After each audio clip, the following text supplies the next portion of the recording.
Welcome back to the City Current Radio Show. I'm your host, Jeremy Park. We're honored to be joined by our next guest. She is the founding president and CEO of the Women's Advocacy Center. We're talking about Romona Jackson. How are you doing, Romona? Hey, Jeremy, I'm great today. Thank you. So let's start, you being the founding president and CEO, give us some backstory in terms of what led you to start the organization, because on your end, working in law, you saw a lot of this firsthand, and this was a calling on your end. So let's start there. Give us a history lesson. Okay, great. Well, as you said, I was working in law. I was actually representing Spanish-speaking women who were looking to get orders of protection. And I was working with a nonprofit as the attorney to help them get those orders of protections done. And I was seeing with a lot of these women that they didn't know what to do once they got that order of protection. The question usually was, well, where am I going to live? How am I going to get work? How am I going to take care of my children? And for a lot of them, just getting the basic necessities, which is food, clothing, housing, transportation, those things were really a challenge. And in particular for the clients that I was representing then, because they were Latino, often they were immigrant women, and it just made it a very complex situation for them. So I started thinking about how can I help women who are in this situation find the resources that they need to begin to live safely and successfully in their communities. The other part of that was at my church, there were women who knew that I did this work as a lawyer, and they began asking me, well, I have a friend, or maybe they were in the situation where they were experiencing domestic abuse, and they asked, well, what should I do? So there were these two different groups of women who were asking for assistance, and I started trying to help, in particular the women at my church, because I wasn't really doing that in my capacity as a lawyer. And it got to be that there were a number of women who were asking for assistance. Our church was also looking at what would a ministry look like if we were helping women who've been abused. And all of those things really just worked together to lead me to think there is a need for this in our geographic area. Out in the suburbs, we didn't have a lot of those social services that you sometimes find in the city. And so I just decided to start the nonprofit to be able to fill that gap in services and help women who were coming out of abusive relationships find the resources that they needed. And to your point, it's something I know that you talk about, is the fact that if they don't have those support services, many times they go right back into that same situation. And in many cases, it takes like 7 times to kind of draw them out for them to actually say enough is enough. And so to have the support services and to be able to say, okay, now once we can help you here, we can get you out with the housing and the support services and the food. And so all of these things that really do then get them on a track to success way earlier on. So that way they're not going back in the same, devastating situation. Yeah, that's a really key point that you made there, Jeremy, that women typically will leave an abusive relationship about 7 times before they actually leave for good. And at the moment that they leave for good, it's usually a real crisis. Something really horrific has happened that's helped them to get to this place where they decide, I need to leave. And what we want to do is to prevent them from getting to a place where something really horrific happens. We really want to be able to provide a woman who thinks that this is not a healthy place for me to be, with housing, emergency housing, with transitional housing, with clothing, with groceries, with some financial assistance, with those things that she needs to get out and get on her feet, and then maybe begin to make some decisions about her family. Not every woman that we help decides to leave the abusive relationship. Some of them actually decide that there's a possibility that their marriage can work if they get counseling. And we don't encourage women to leave or stay. We encourage them to take advantage of the resources that we have available, and then they can make the decision about what's best and what is most healthy for them and their families. Talk about what you're seeing with COVID-19, because you're hearing a lot that domestic violence is spiking because obviously people are stuck at home and you're dealing with a lot of uncertainty and frustration with job loss and economics. And so what are you seeing from your vantage point? Talk about kind of what you're seeing right now. COVID-19 has really been impactful on our community in general, but specifically on women who are sheltering at home with their abusers. And I don't think that our community is unique in that. As you said, it's being reported across the country that this is a really devastating situation for women who are at home with their abusers. And what we're seeing is an increase in requests for emergency housing. There is an increase of women who are coming to us and saying, I can't remain in this relationship any longer, or if I remain in this relationship any longer, I think it's really going to be harmful for me and my children. We've also seen an increase in a request for financial assistance. There are lots of ladies who have been furloughed, or maybe their hours have been cut. Some of them have actually been terminated. And as a result of that, they don't have the income that they had prior to COVID-19. Some of those ladies are not receiving child support or any other kind of financial or government assistance. And so to be furloughed or to have your hours cut or even to be laid off, it makes it very difficult then to take care of yourself and your family.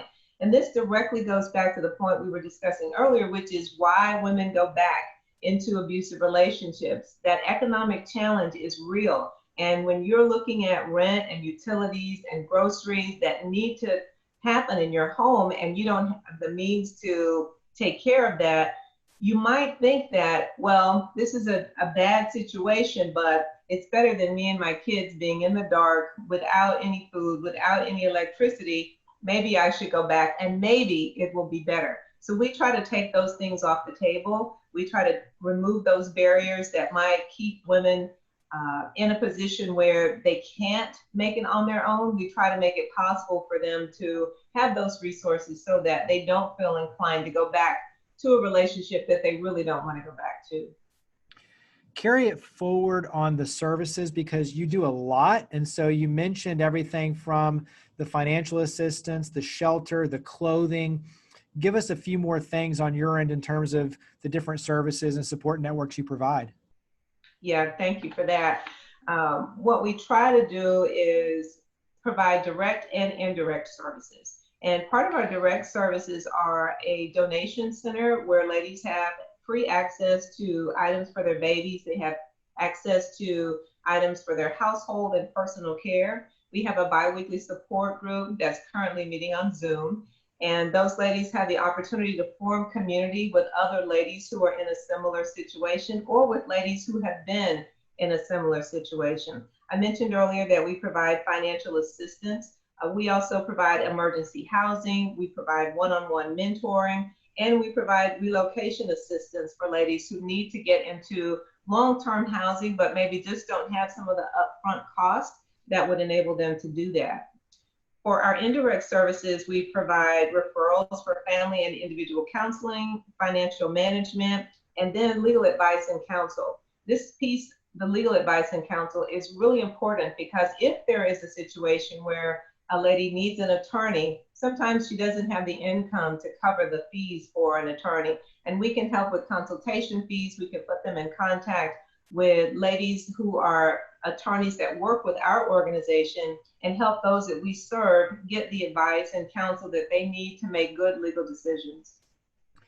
Give us an idea of some of the numbers on your end in terms of impact. What are some of the things that you look at? Obviously, number of women, but talk about just numbers and some of the things that you look at as success metrics.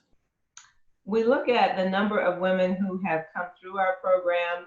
And of course, that's always important. We want to be able to get women to a place where they have achieved economic independence, where they understand what does a healthy relationship really look like, where they're able to form a stable environment for them and their children, and even where they're able to really strengthen their faith, whatever that faith might be. So that's one metric. How many women are moving out of our organization?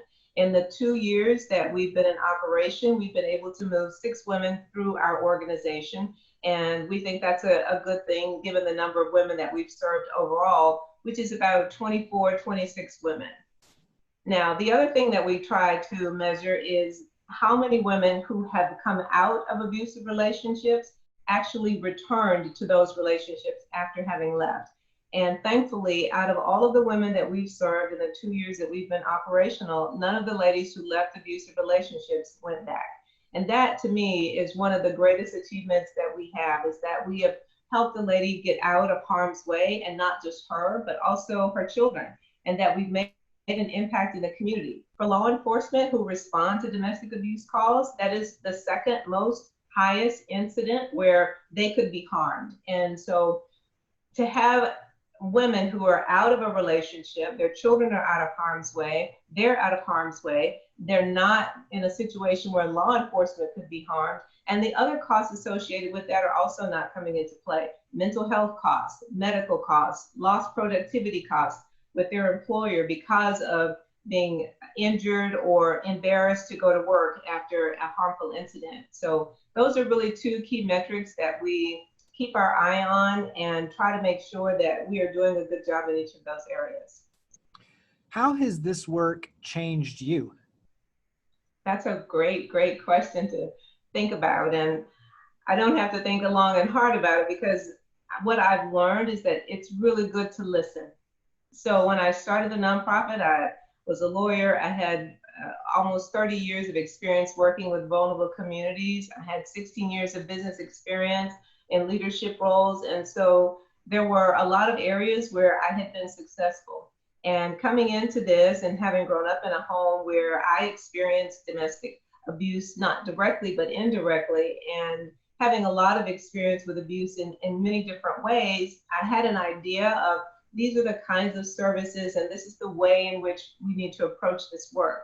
What I learned very early on is every woman's story is unique. And what's really important is to listen to her, to believe that story, and then try to deliver the services to her that are going to make a difference to her and her family. I learned that it's better not to be prescriptive. It's better to try to understand what is it that this woman has set as her own goals for herself and for her family. And if one of those goals is that her family be reconciled, then try to understand how can we come alongside her and help her to accomplish that. On the other hand, if her goal is really to live independent of that marriage, then how do we come alongside her and help her to do that? So listening is really, really key. And then because I am a person who is very capable and confident, I've been able to accomplish a lot of things, being willing to ask for help, being willing to recognize when this is really beyond my competency, this is really beyond what I'm capable of doing, but there's no need to reinvent the wheel. There are a lot of really competent and capable people in our community, in our city, and outside of our city, and being willing to reach out to those folks and say, here is what I need, here is what I'm struggling with, here is where I really don't have a clue. How can you help me with that? And if you can't, is there somebody that you know who can? And I think that's been probably one of the greatest gifts that I have been given in this, is being willing and open to receiving help from other people, being able to listen and being willing to listen to what our clients are telling us they need, and not trying to be prescriptive and to think that we know best. Maybe because we've had that experience before or because we've had success in other areas, but really learning from them what is best to help them reach the goals that they have for themselves. Talk about how we can help you. Well, this is a tremendous help, Jeremy, just to be able to get the word out in the community about the work that we're doing. In the 6 communities that we serve, there isn't another organization that has the breadth of services that we have for ladies who come out of abusive relationships. And a lot of times there is shame associated with domestic abuse, sexual abuse, economic abuse, etc. And so to be able to get the word out and let people know that there is an organization that can help you, that's tremendous. And helping us to identify new ways that we can do a better job of telling our story. I'm not a great storyteller. I know about the work that we do. I'm passionate about the work that we do, but to find people who are really good at that. And I know that there are some who know how to really craft a story and to share it in a very compelling way. That would be tremendous if we were able to find somebody who could help us with that and help us to make some connections for people who could maybe serve on our board. We're interested in building a very diverse board. We are intentional about that. And as we started the organization, we have really tried to be very selective about the people who serve on a board with us. And we want to continue to do that. So helping us identify people who'd be willing to come alongside us and volunteer for our board or volunteer in some other way with our organization, that would be tremendous. And obviously financial contributions are always appreciated too. Yeah, financial contributions are always appreciated.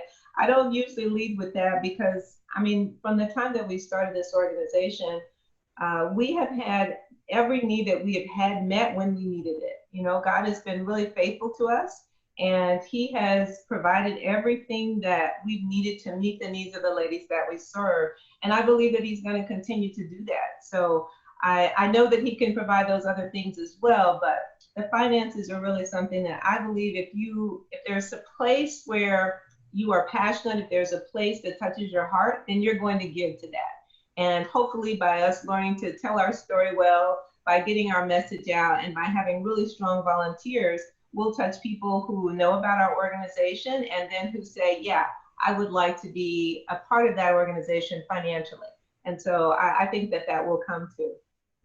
Well, last question is the easy one, is where do we go? So website, social media, phone number, where would you direct us to get involved, to raise our hand and help out and be a part of your efforts? Thank you for that. Our website is www.womensadvocacycenter.org. It's a mouthful, but that's where you can find us on the web. And then on Facebook, it's www.facebook.com/womensac. And you can call us at 901-896-9055. That's our office number. And you can reach out to us by email on our website, or you can just send us an email directly at contactus@womens, WOMENSAC.org. Well, Romona, thank you for all you and your team and your volunteers do in the community. Thank you for coming on the show. Greatly appreciate it. Yeah, thank you for having me, Jeremy. I really appreciate it.